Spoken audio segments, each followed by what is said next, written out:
The Oneida Community, a Christian commune promising perfection through shared love and complex control. In 1848, John Humphrey Noyes founded the Oneida Community in upstate New York. It was built on the belief that humans could achieve heaven on earth by abolishing selfishness, including in relationships. So they practiced complex marriage, no monogamy. Everyone belonged to everyone, even children were raised communally. But behind the idealism was a chilling system of control. Noyes hand-picked who could procreate. Young girls were initiated by older men. Emotional bonds were discouraged. What began as a spiritual family became an early social experiment in surveillance, guilt, and psychological manipulation. New Harmony. A scientific and socialist Eden collapsed by internal chaos. Scottish industrialist Robert Owen believed reason could replace religion. In Indiana, he founded New Harmony, a village of thinkers, teachers, scientists. No private property, no greed, just knowledge and equality. But harmony proved elusive. Disagreements over labor, disorganization, laziness. Idealists who couldn't farm, farmers who didn't want lectures. Within 2 years, Owen's vision unraveled into bankruptcy and bitter silence. Utopia, it turns out, still needs a trash collector. Fordlândia, a capitalist's paradise, fails in the jungle. Henry Ford wanted more than just cars. He wanted to civilize the world. Deep in the Amazon, he built Fordlândia, a rubber plantation, modeled after small-town America. White picket fences, ice cream shops, dress codes, church bells. But the jungle had other plans. The soil wasn't right. Mosquitoes carried disease. Workers rebelled over American food and factory regiments. Fights broke out, riots burned the cafeteria to the ground. Fordlândia was abandoned, and nature reclaimed it. The rainforest does not obey blueprints. The Taiping Heavenly Kingdom, a religious utopia with 20 million dead. Hong Xiu Quan believed he was the brother of Jesus Christ. With visions of creating a divine kingdom on earth, he led a rebellion against China's Qing dynasty and founded the Taiping Heavenly Kingdom. There was gender equality, communal property, and purges of Confucianism. A paradise on paper. But Hong's rule grew fanatical. No laughter, no sex, food shortages, a bloated bureaucracy. Dissenters were killed. His heaven became a war zone. Over 20 million people died before it was crushed. The Kingdom of Heaven became one of the deadliest civil wars in human history. Jonestown. A spiritual community turns into history's most infamous mass suicide. It began as a vision of racial equality, a multi-ethnic commune in the jungle led by Pastor Jim Jones. The People's Temple promised refuge from racism and capitalism. But paradise had a price. Armed guards, hunger, surveillance, people forbidden from leaving. Jim Jones, once a liberator, now ruled with paranoia and pills.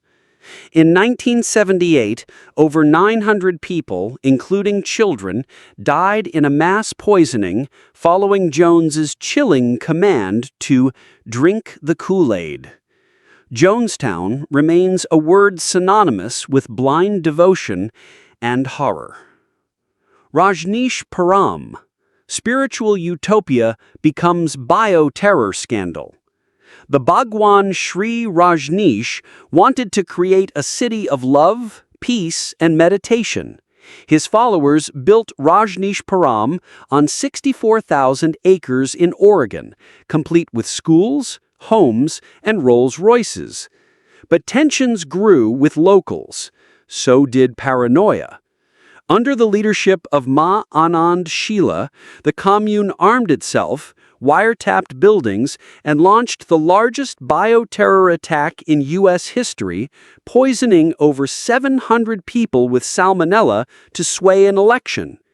Love and fear danced hand in hand. The dream collapsed. North Korea, the utopia that became a prison. North Korea was built on the promise of a socialist heaven, free of imperialism, exploitation, and inequality. Grand monuments, mandatory happiness, a smiling God King, Kim Il-sung.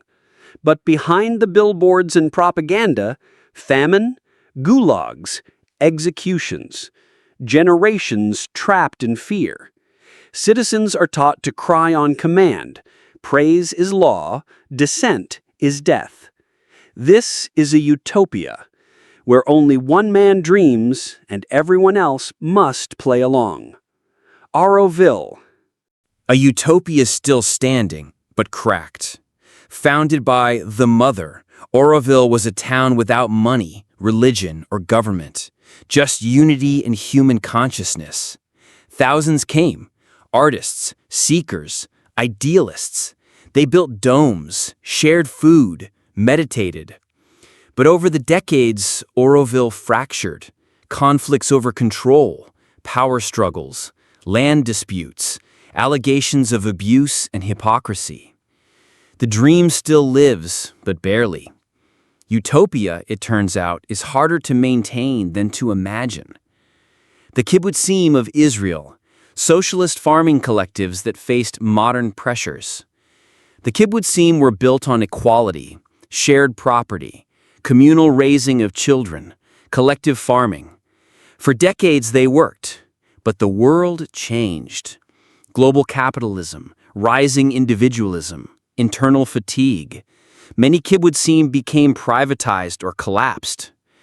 What began as a radical solution to isolation and poverty slowly merged into modern life. Maybe utopia can't compete with the convenience of freedom. Heaven's Gate. Techno-utopia meets cosmic tragedy. Marshall Applewhite and Bonnie Nettles believed they were aliens sent to guide humanity to salvation aboard a spaceship following the Hale-Bopp comet. Their community rejected sex, possessions, and individual identity. They lived in silence, discipline, and faith in escape from this world. In 1997, 39 members died by suicide, hoping to ascend to a higher plane. In their minds, Earth had failed. Utopia was somewhere else. Utopia always starts the same way: a better world, a kinder world, a place without hunger or hate. But what makes us human is also what makes paradise impossible. Our flaws, our egos, our doubts, our need to ask, what if we disagree? These communities weren't just stories of failure. They were stories of belief, of courage, of delusion. And maybe the lesson isn't that utopia can't exist, but that it can't be forced. A perfect world built on control will always collapse, because the moment you have to force paradise, it was never paradise to begin with.